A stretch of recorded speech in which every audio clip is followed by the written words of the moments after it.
Good morning, and welcome to the Gospel according to Kinison, and I am your man, the married man for 51 years, your illustrious host, Bill Kinison.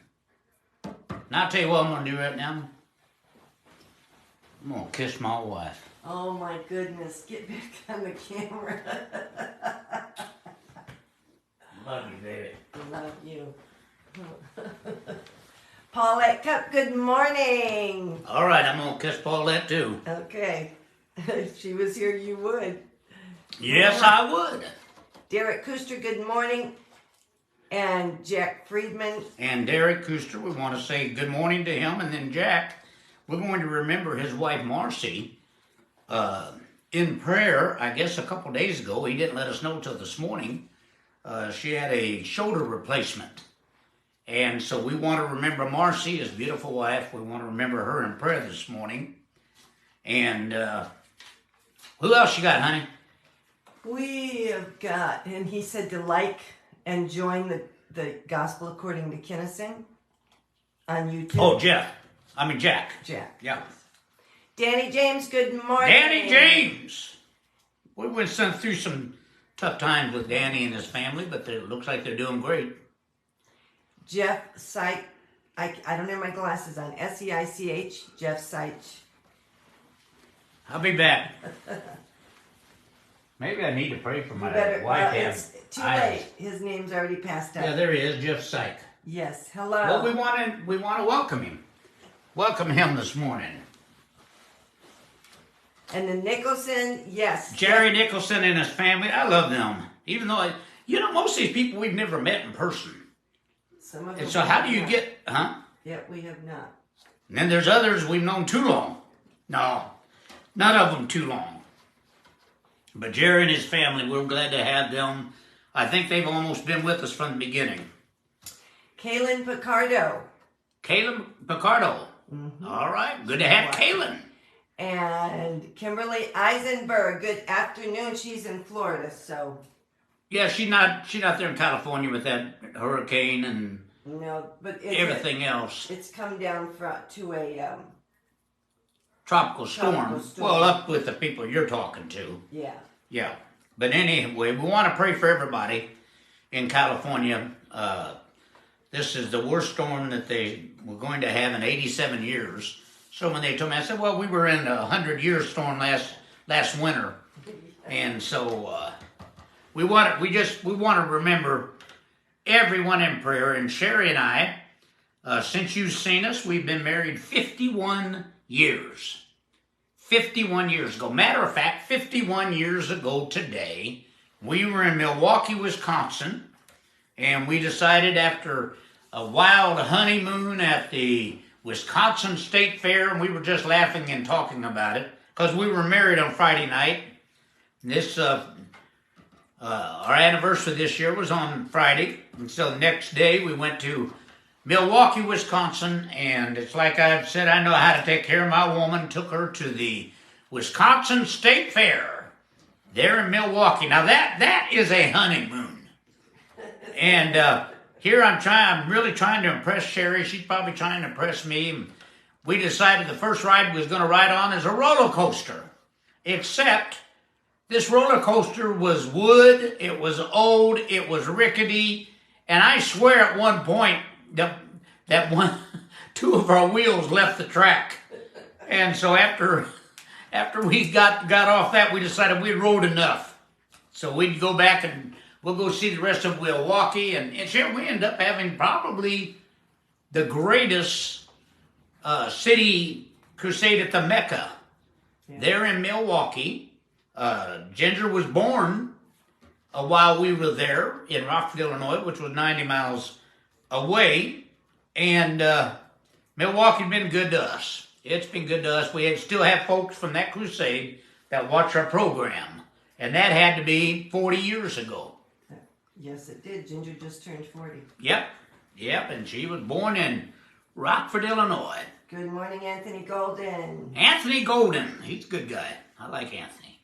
Go ahead. If I've missed, I may have missed names. I'm going to go find my glasses. Well, I don't have a whole lot prayer request because I lost my phone for 2 days.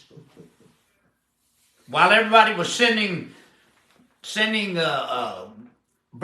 anniversary wishes and everything, I lost my phone. We did find it 2 days later, and I'm in the process of reading because I would say between the two of us, we had over 500 comments, and I'm not bragging about it, but I am bragging about it because people... Good morning, Ian McCurdy. Ian, all right. They just keep popping up. They just keep popping up. I want to minister this morning and teach a little bit. Oh, Lisa Peterman, we need to remember. Yes. And we also need to remember Paulette and her mother, Dorothy. See, I told you I got some of them. Also, this past week was our daughter and grandson's anniversary.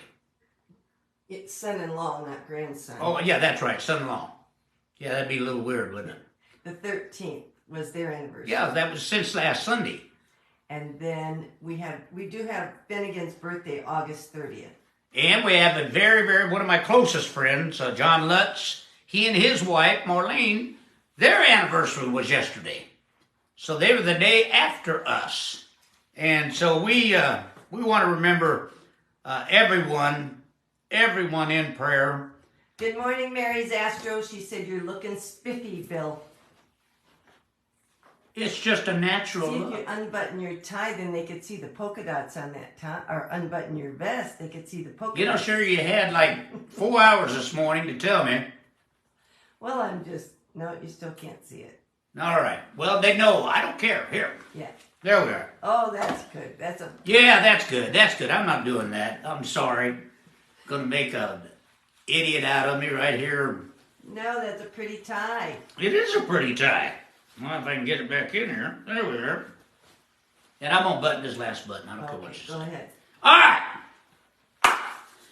We hear a lot of stuff talked about on visualization. Down through the years in the ministry, I've heard so many people talk about visualization. And they came up with little sayings that would say like, believe it and receive it. I remember that was one of them. And they would have you putting pictures of Cadillacs on your car and, on your icebox and all that kind of stuff. And I thought, you know what, we really need to find out, because I get people that ask me all the time, how does visualization work? So we're going to break it down for you. It's not as simple as just cutting pictures out of a magazine. I had a newspaper reporter, actually, also TV. They were all together in the church that we pastored in Peoria, Illinois. And one of the things they asked me, because we had a black church, and when our church was in a nice black area.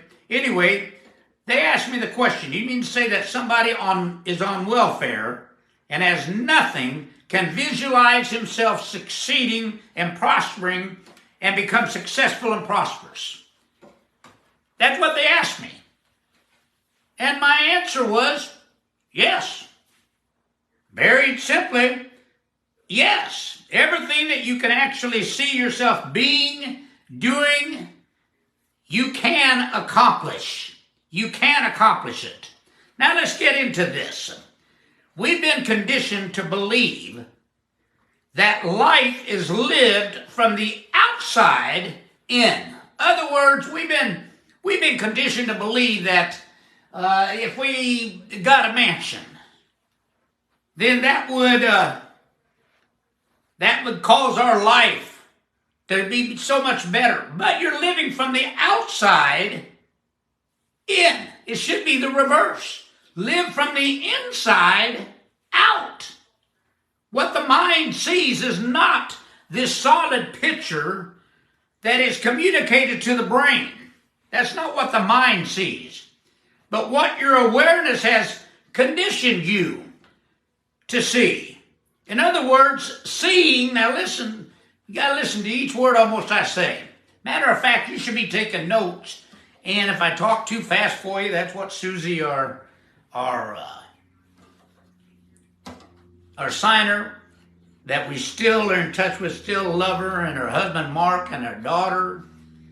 And but she would tell me, you talk so fast, my fingers hurt. And I never heard of anybody having to rest their fingers. So if I get to talking too fast to make notes, listen to it again. It'll be on. It'll not only be on Facebook, it'll be on YouTube. And listen to it again. You need to write these words down. One of the things you need to write down is seeing is not believing. Now let me repeat that.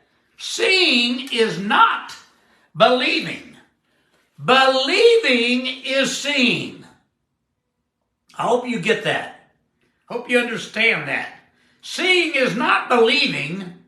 Believing is seeing. You see things not as they are, but as you are. That's how you see everything.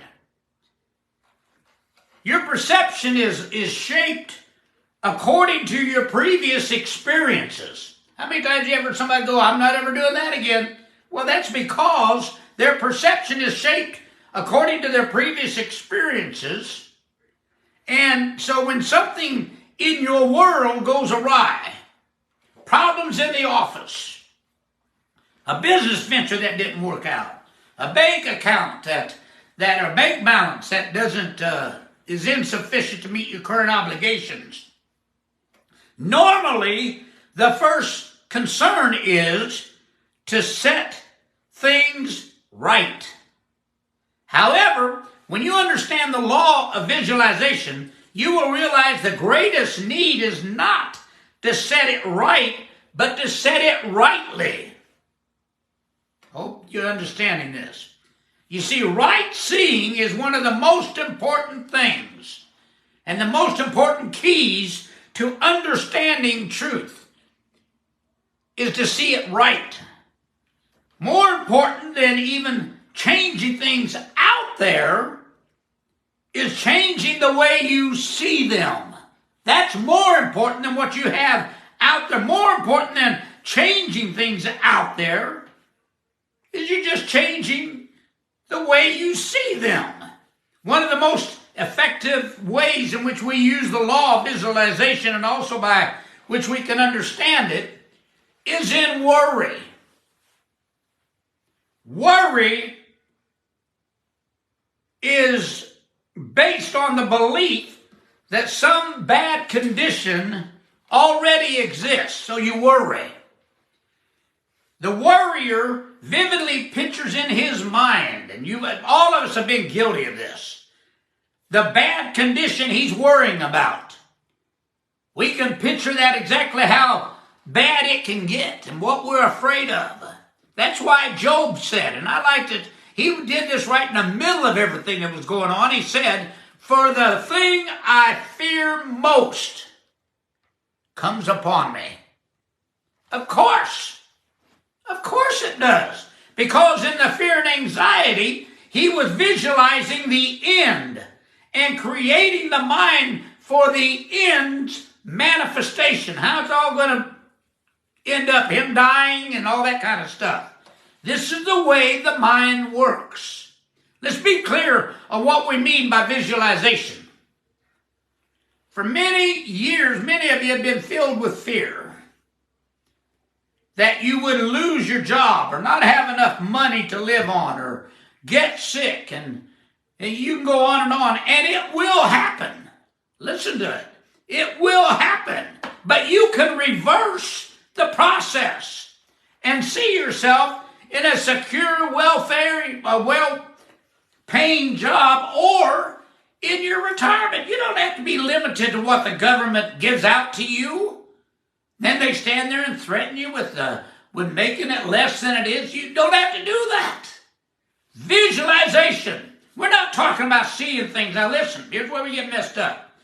We're not talking about seeing things like cars and houses and jobs and jewels and diamonds, but seeing from a consciousness of an ever-present substance, which will become the magnetic force that draws the thing to you without any of them ever becoming the object of your life. In other words, folks, you want all those good things?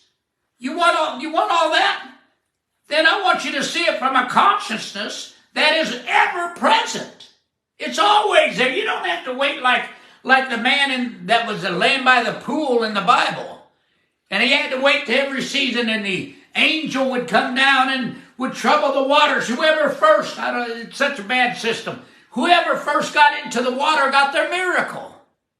This man had laid there 38 years. Think about that. 38 years. And when Jesus come by, he went straight to him. Said, what are you waiting on? Said, I'm waiting for a man. A man to put me in the pool when the angel gets here and troubles the water. And Jesus, just in a few words, all of a sudden, this cripple had laid in a bed all those years. All of a sudden, the eyes of his consciousness opened. Jesus didn't have to pray some big flowery prayer. No, he said simply take up your bed and walk. He didn't even bother to make an altar call before that. He also made sure that he went on and told man, don't tell anyone. Why? I'm not trying to build a church. I'm here to help you to recognize who you are. My Lord. This is good stuff, honey. This is good stuff. This is stuff that will change your life. That's why Jesus said in John 7:24, do not judge by appearances, but judge with right judgment. We have a choice. You have a choice. You decide where you'll throw your weight of your thinking and your consciousness. When Jesus calls right judgment, what he is saying is seeing from within. Seeing from within. It's not settling on things just the way they are, but visualizing them as they can be. I know that you watch the news, and you're aware of the conditions as they are. It is getting yourself centered in the root of reality within you, but it's important to keep a clear perspective of who you are. Let me make this plain. And I hate I have to qualify this to make any statements. I'm not a registered Democrat. I am not a registered Republican.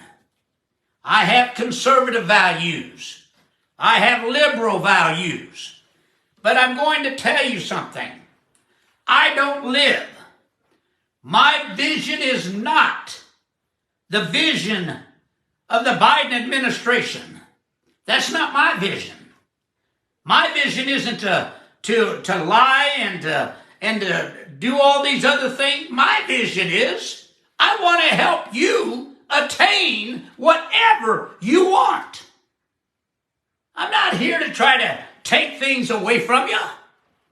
I want to add them to you, but I'm going to tell you, you are the one that has to make the changes. You can't depend on everybody else to do it. You see, it's interesting that the Hebrew word from which we get the word I is ayin, A-Y-I-N. That's the Hebrew word. What it means is fountain. Now we got our word I from the same word that means fountain. Sight is not simply a matter of registering what we see out there. And seeing, we already found out, that doesn't work. It is that, but so much more. True seeing is a flow of consciousness, flowing like a fountain within you. Now, I'm not afraid to tell you, I'm 74 years old. I feel good. Does that mean I didn't have any hurdles in this life? No. No, I've had plenty of hurdles. I've had 2 strokes. Matter of fact, I had a stroke a couple months ago. You folks didn't even know it. Because I refuse to see myself like that.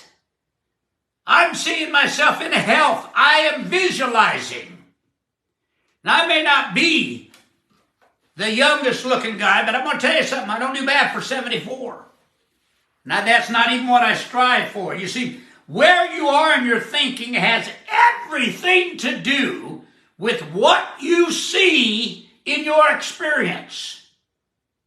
Where you are in your thinking has everything to do with what you see and experience. We should always act as if it were impossible to fail. Let me repeat it. Always act as if it's impossible for you to fail. I've used that in my life. I used it from the time I was a child. I used it when I got into wrestling. I used it when I got into basketball. I used it when I got into baseball. I used it when I got into preaching. Somebody said, how'd you use it? Honey, from very first message. Rich and I walked into a convention. Neither one of us had ever preached a message. We walked into this convention in Chicago. Didn't know anyone. And I told Richard, said, just follow whatever I do. We walked into this big church that was built like a theater, but it was actually a church and built for a church. But I remember we walked in there, walked straight down to the platform and sat down. Why? Why would we do that? Because we thought it was impossible to fail. Impossible to fail. They had me preach the next morning, didn't even know me, had me preach the next morning, and I'd never preached a message. Woo! Now that's when you practice what you preach. No philosophy in the world can lead one to personal prosperity or success who is always indulging their emotions and feelings of negativity and gloom. You cannot mix them. No philosophy in the world can lead you to success, to victory, to joy, as long as you have feelings of negativity and gloom. Prosperity is not something you gain through repeating prosperity affirmations over and over and over. That will not bring you prosperity. What it is getting yourself centered at the root of reality within you. That's my gauge. My gauge is not how the stock market's doing. It's not how real estate is doing. It's not how much gas is doing. That's not the reality within me. The reality within me is knowing who I am and what I can do. Man, this is good. As we have said, you don't see things as they are. You see things as you are. That's how you're looking at things, is the way you are. This is the way the mind works. You will always tend to act like the person you conceive yourself to be. How do you see yourself? Do you see yourself poor? Do you see yourself sick?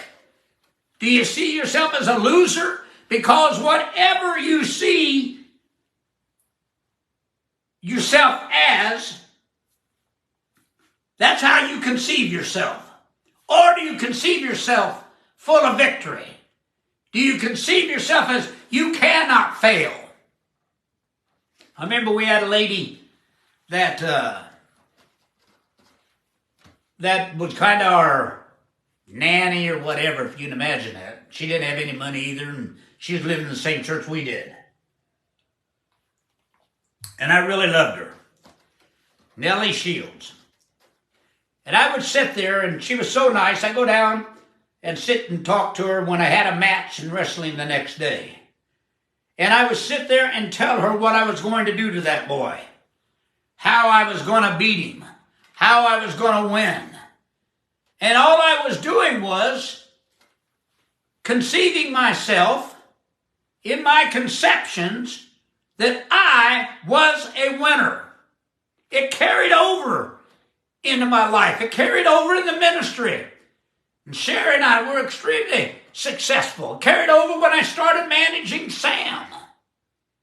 Not only that, I did such a great job, and I told you last week that Sam said he wanted me to come out and manage him because I knew how to be successful. He felt like that was more important than anything else. He had his comedy down. He was funny. He was funny before he ever hit. But he needed somebody that knew what it was to be successful, and the most successful person he knew was his brother. Not only that, but later on I had Hart ask me to manage them. I had several bands. I did manage Rodney Dangerfield. And I managed Pauly Shore for a period of time. And I managed others. But what I'm trying to show you was, it was how I conceived myself. What my perception was on who I was. You don't see things as they are. You see things how you are. Emerson, great writer, said this: you surround yourself with the image of yourself. Amen, Chair? Amen. That's right. She's so excited right now that she's about to do a gospel dance. Gary Witt's watching. Mike Boyle's watching. Sure, I think we've been way past all that. Oh, but your name just popped. It just popped up. All right, let's start over. You only have 2 minutes anyway. Keep going. All right. Well, we're going to be closing here in a few minutes. If your self-image is faulty, if you don't have a good self-image, you project its limitations into everything you can experience. Some of you cannot conceive of having more money than you'll use. You cannot conceive that. You say, why? Because your mind surrounds you with the image of yourself. And so if you don't have that image, you have a false self-image. But you can change the way you see yourself. That's why Jesus said, don't judge by appearances, but judge with a right judgment. You have a choice. You do not change your self-image by rejecting what you are, but by discovering what you are. You already are created in the image and likeness of God. You just need to believe that. Your true image is not something to get. It's a reality to discover. It's there. You just have to discover it down inside of you. I don't care who you are. I don't care what your history is. I don't care how bad things have been. It can change immediately by you. Some of you wait for me to pray every week for you, and I'm glad to do that. But you know what? You need to start seeing yourself as well. You need to see yourself as successful. Somebody said, but I don't have any money. You're never going to have any money until you start seeing yourself as a rich person. Then it will start. You see, you can never be less than your true identity, which is the image and likeness of God. You can never be less than that. You're always going to be that. For you were created with your very own divine potentiality and the power to fulfill it in a prosperous and successful way. That's why you were created. You weren't created to be a failure. You were not created to be sick your entire life. I don't care. Somebody said, but you don't understand. It's impossible. I had a brother that was impossible. That was blind and mentally disabled. Could retain almost no knowledge. Whatever you told him, 10 seconds later, he couldn't retain it. He couldn't walk till after he was 3 years old because he's so uncoordinated. So don't tell me you've got a situation worse than that. And I'd love to stand here and tell you how I went to him and I laid the hand of faith on his head and I prayed and he got a healing. No, that didn't happen. What did happen was one Sunday morning, he recognized who he really was. That he was not this handicapped, albino-looking, cross-eyed individual. He was a likeness and image of God. And he took a hold of that and instantly on a Sunday morning received a miracle. You were born to achieve and release your inner power to fulfill your uniqueness. I want to tell you about prodigal son, and then we will quit. You may be like the prodigal son, living riotously, or not righteously, but riotously, like they do in the streets here in America. And he's working with dollar signs in his eyes, forgetting about who he was. And it said he spent all of his inheritance out there, wasted it on wild living. The interesting thing about the parable of the prodigal son does not say, when he said, I'm going to go back home, he did not say, I'm a terrible person. He never said that. Perhaps if I go back home, I'll get a new self-image. He never said that, Sherry. He simply said, he came to himself. 4 words. He came to himself. Within you right now is the possibility of success and achievement. It's there. It's there. I'm just trying to bring it to life. If you're not or anxious about a business deal or worried about your job, you're seeing failure as a possibility. It's just as easy to see yourself as it is to see yourself as a failure. You can see yourself successful. Sharon and I, when she went through breast cancer, and it was bad, there was the chance she may not survive. You know what's the first thing we did? Sharon, do you remember? Outside of bawling and everything else, and then we got ourselves together, and you and I had a little service. And I told you we're not acting like victims. We are not a victim. And the very next thing that we did, and I think Sherry was the one, said she didn't want to allow anybody to tell her bad stories, negative stories about breast cancer. They even had bad stories on the treatment, Sherry. Oh, yeah. My wife died taking chemo. Another one of my best friends at the golf course. I didn't even know I knew she died, but I didn't know she died of breast cancer. And then he goes, no, I didn't die of breast cancer. She died of the radiation. So Sherry just went, hey, I'm not talking to any of them. If they don't have something positive to say, I'm not going to talk to them. James Allen says this, one of my favorite writers. He said, dream lofty dreams, and as you dream, you shall become. Your vision is the promise of what you shall one day be. Your idea is the prophecy of what you shall at last unveil. James Allen. Let me say this, and then I am going to close. I keep telling you that.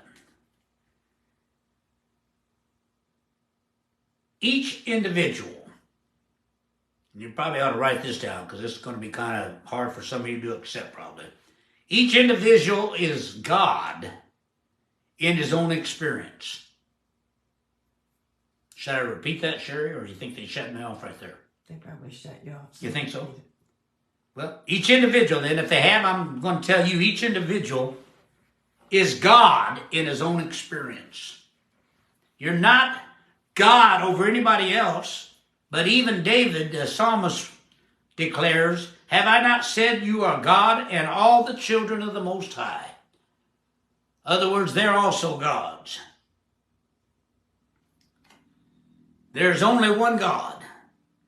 But in God, every man is a God of his own experience. And I'm going to leave this statement, and then we're going to close. I and you are gods of our own experience. That's simple. Heavenly Father, I thank you for this time of teaching and knowing the truth will make us free. I ask that we grasp a hold of that and change our lives into the life that we've always dreamed of having. It's up to us. It's up to us inside. Heal those that need a touch today. Those that need a financial miracle. God, let them know it's not a miracle. That's an everyday thing to you. Let them have joy. Let them have peace. And let them have happiness. And I'll give you all the praise. Amen. All right, anniversary girl. You have a lot of messages to go through and answer. They're just going too fast. Jerry Nicholson did say he loves it. he feels like Clint Eastwood. You always make his day.